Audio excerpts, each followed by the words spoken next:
கர்த்தருடைய பரிசுத்த நாம் மகிமைப்படுவதாக.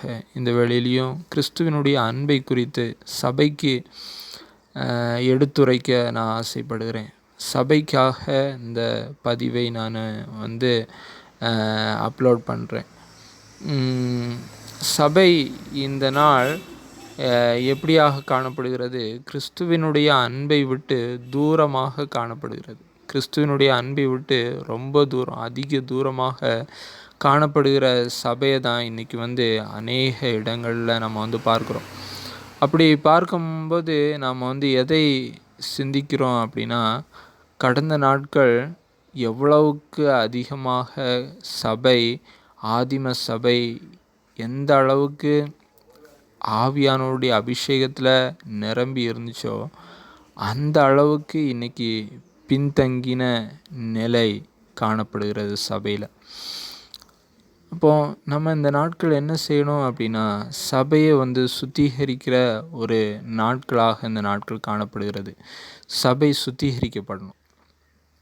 சபை படாமல் ஆவியானுடைய பின்மாறி மழையை நம்ம காண முடியாது. அதான் நம்ம பார்க்குறோம், எலியாவினுடைய காலகட்டத்தில் அந்த பலிபீடங்கள் செப்பனிடப்பட்டது, அதில் தண்ணீர் ஊற்றப்பட்டது, அதில் பலிப்பொருள் வைக்கப்பட்டது.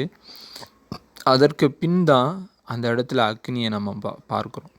அப்போது அதாவது அக்னிமயமான நாவுகள், பிரிந்திருக்கிற நாவுகள். அப்போது இந்த கடைசி நாட்கள் சகரியா 10:1 பின்மாறி காலத்து மழைக்காக வேண்டிக் கொள்ளுங்கள் என்று சொல்லி வேதம் சொல்கிறது.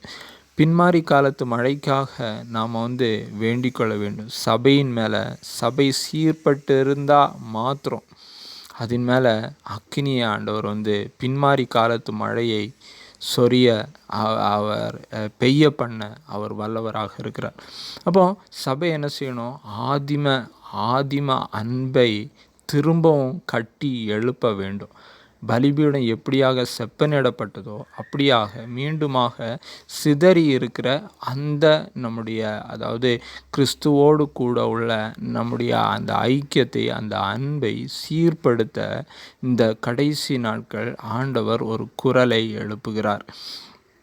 நிச்சயமாக நாம் அந்த ஒரு குரலை கேட்டு நாம் சீர்பட வேண்டும், ஸ்திரப்பட வேண்டும். நாம் சபையை சுத்திகரிக்க வேண்டும் என்று சொல்லி ஆண்டவர் விரும்புகிறார். அதான் வெளிப்படுத்தின விசேஷம் 2ஆம் அதிகாரத்தில் இருந்து நம்ம கீழே வாசிக்கும்போது சபைகளுக்கு பிதாவாகிய தேவன் என்ன சொல்கிறார்? சபைகளுக்கு, அதாவது ஆவியானவர் சொல்கிறத சபைகளுக்கு காதுள்ளவன் கேட்க கடவன் என்று சொல்லி சபைகளுக்கு எடுத்துரைக்கப்படுகிறது. அப்போது நம்ம இந்த நாட்கள் சபைகள் சீர்பட வேண்டும் என்று சொல்லி ஆவியானவர் விரும்புகிறார்.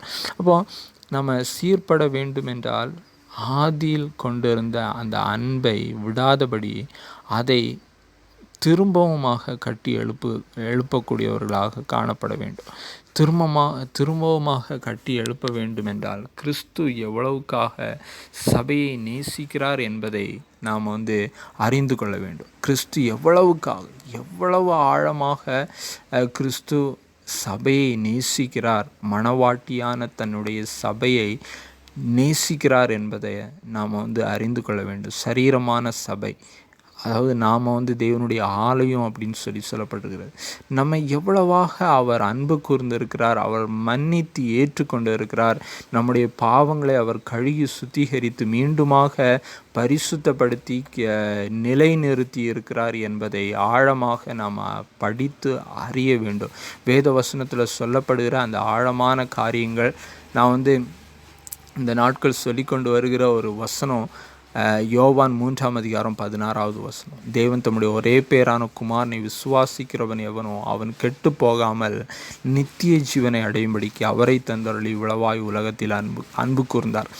இப்படியாக இந்த ஒரு அன்பை நாம் புறக்கணிக்கிறவர்களாக, அதாவது புறந்தள்ளுகிறவர்களாக காணப்படாதவனோ நாம் என்ன செய்யணும்? இந்த நாட்கள் அந்த அன்பை தக்க வைத்து கொள்கிற ஒரு அனுபவத்தை உடையவர்களாக காணப்பட வேண்டும். கிறிஸ்துவனுடைய அன்பை நாம் பெற்று அதை தக்க வைத்து கொள்கிறவர்களாக, அந்த கிருபையில் நாளுக்கு நாள் பெருகிறவர்களாக நம்ம காணப்படும் போது நிச்சயமாக சபை சுத்திகரிக்கப்படும்.